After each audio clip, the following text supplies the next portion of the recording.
Namaste, my fellow rivals. Holy Materia here, back with another Marvel Rivals video. Today we're going to be doing a storm guide, but before we get into it, be sure to hit that like button and subscribe for more content. Alright, let's get right into it. Okay man, so the Storm buffs have been great. I'm sure you guys have all heard about it. Storm is picked way more often. She has one of the best win rates. I think maybe the best win rate right now. So I've been meaning to make a guide for her even before the buffs because people play her wrong, and even now people are still like not really doing the right thing with her or maximizing her abilities. So let's just start off with the first big tip, and that is that Storm is meant to be played on the ground, not flying around in the air like Iron Man all over the place, because there's a couple reasons for this. So let's just talk about those two, and then we'll get into like all of her kit and how everything works. But this tip alone will improve your Storm gameplay. If you're not already playing like this, it will be night and day, because first of all, Storm's primary fire is piercing, so it goes through enemies. So you can just hit a single enemy. If you're up in the air like Iron Man, you're only ever going to be able to hit like one enemy, because you won't be able to line people up. But when you line people up, your fire goes through everybody, so you can hit multiple people at the same time. This is crucial, especially with if you're playing against a team with tanks that don't have shields, so that you can just shoot right through the tank and into the enemy healers as well. This alone will just improve your damage and improve your how many kills you get and everything, like so much. Even her bolt rush is like that. So like if it will go through like the enemies, or if you shoot it at one that's in front, it will go through and hit the one behind them, or the ones behind them. So especially when people are like in a choke point, or they're like all grouped up on one side of the payload, you just stand back and just shoot these, and you just hit everybody for free. So that's one reason that you want to play Storm on the ground. Second is safe, and you'll actually get heals. So that's another thing. But the biggest thing, besides the fact that her primary fire is piercing, is that her weather control is a sphere around her. It's not a cylinder. So the higher you go up, the less people are going to be in there, because this sphere will get smaller on the ground. So notice when I rise up, this sphere will get smaller and smaller until there's less and less people in here. And like you can get high enough on some maps that there's just nobody in there anymore except for you. You're the only one that's getting affected by it. So the closer you are to the ground, the larger that sphere will be. And this sphere is also a good indicator of like when Storm has damage fall off. So if they're within it, then you'll get her full primary fire. But if they're outside it, then it will do less damage. Then it has like the damage fall off. Alright, so yeah, so that's the biggest thing. Make sure you're playing close to the ground. You should be like between your healer and your tank when you're playing. Like that's the ideal positioning for Storm. Of course, you want to use her ability to fight to reposition yourself, or to get out of the way of certain things. Like if somebody's trying to dive you, you can rise up and then start shooting down at him. But in general, you want to be fighting, like you want to be like in front of your healers and behind your tanks, and then you can do all kinds of damage. All right, so let's just go over her kit one by one, because that's the most important thing. So her primary fire is called Windblade. It says launch forward piercing Windblade. So yeah, like we were saying, like this thing pierces, and that's the most important thing about it, is that it pierces. It has some damage drop off, but you still just want to be shooting these out all the time, because with her buffs, they're faster now and they do more damage than they used to. So it's easier to hit people from far away. But in general, we'll talk about like her how close you want to be to the enemies here in a second. So then her other move is Bolt Rush. It says unleash a lightning bolt forward. So it's pretty straightforward. Actually, a lot of her kit is straightforward, but Bolt Rush will just shoot a lightning bolt forward. It does a decent amount of damage, and it has a little AoE, so it does a good amount of damage, but it's not like the best. I think that also got buffed, but just the damage got buffed. Nothing about like the speed or anything like that. It has a little bit of an AoE, but you want to try to hit people with it if you can. But this will like pierce through people also. But then like the bread and butter of her kit is her weather control. So it says switch the weather to empower allies. So it says tornado grants a movement boost and thunder grants a damage boost. So when you have the wind on, you want to use this to get out of the point, like a control map where you're just trying to control the point and not push the payload. Probably just boost my allies out of there. But then as soon as we get into the fight, then I always switch to the lightning one. So then the goddess boost, it says channel the power of the weather to empower Storm. Tornado grants movement boost and inflicts slow on enemies, and Thunder grants damage boost and summons lightning to inflict damage. So this is something that you want to use, especially like in big team fights. When I try to use this, I don't always use this off of cooldown. I try to use this like if somebody's trying to dive me or something, and I'll use the electric one.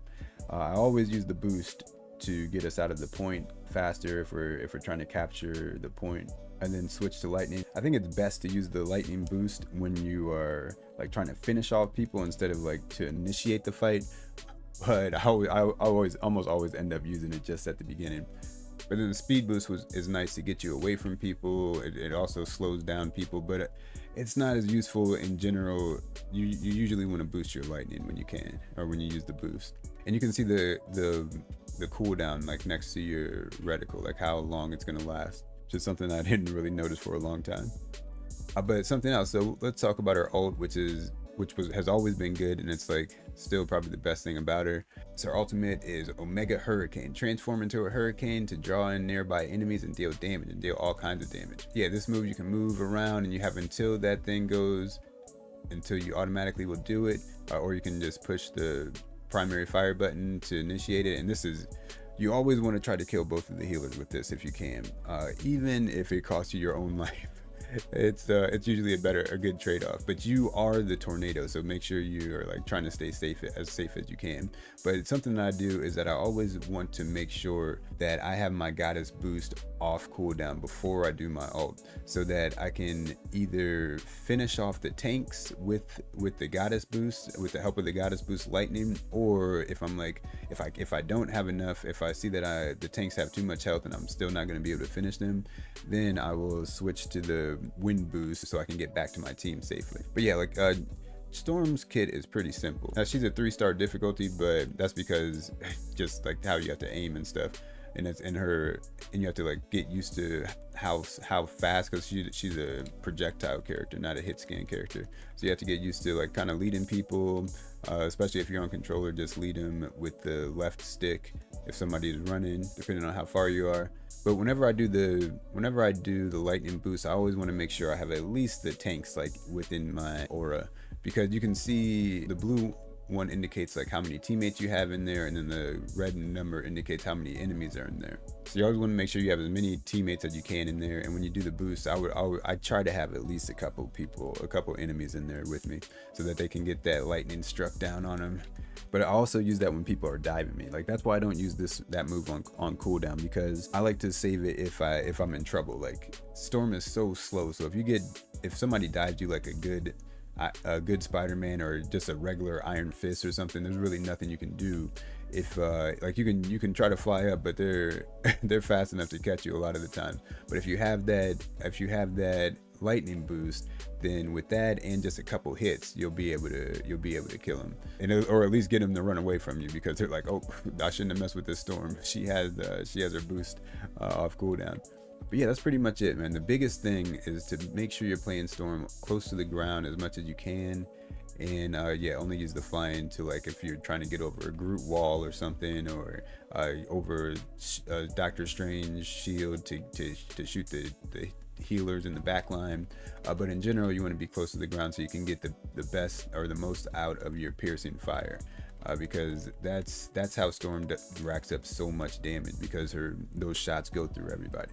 And then like Storm is the queen of assists, man. Like even before the buff, I used to get like so many assists, like 40 plus assists if I had a decent team. And because you're on the ground, so many people are inside that field.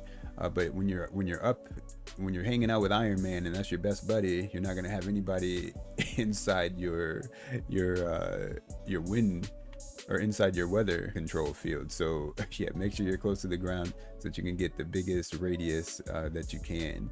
That's the biggest thing, and that will change the whole way you play a Storm. And then Storm also has a team up with Thor. So the Thor infuses Thor Force into Storm, and Captain America's Storm can unleash a lightning barrage. and it's a decent move. It's a nice little extra thing, but it's not necessary. Like I never request to have a Thor on my team or anything. Like if somebody's gonna be, if Thor's not like their best player or something, I don't want anybody playing Thor just so I could get that extra thing with Storm, because her normal kit is already strong, even before the buff, but especially with the buff, it's not necessary at all, really. It's just a nice little bonus. But yeah, with the buff, Storm is one of the best DPS in the game, and she's like a DPS support because she really helps the team by pushing them to the point faster, by giving everybody a boost, gets so many assists because of that. But yeah, man, that's it. I think that's gonna do it for this one. Storm, I've been playing Storm since the beta, and I've liked her the whole time, even though people were hating on her before the buffs. But with the buffs, she's undisputed, like one of the best characters in the game now. But she's 100 times better when you play her on the ground. That's the biggest thing. But yeah, man, she really feels just like Storm now. She's a glass cannon who is an Omega level mutant who has the power to end all life on the planet, but it can also get knocked out by a single punch from a regular human with no superpowers. So she really feels like that. Like she outputs all kinds of damage. That her ultimate, it does crazy damage and can kill everybody. But she's super squishy and she's so slow that it makes it easy for people to get at you if they get in the right position. But that doesn't mean that you should be dying often with Storm. Like usually I have one of the least deaths on my team with Storm because of how you can use her to reposition and just stay out of trouble, because you should mostly be pretty far back. So yeah, guys, if you have any other suggestions for Storm, go ahead and leave them in the comments. Thanks for watching, guys. I'll see you in the next one. Everybody stay safe out there. Peace and love.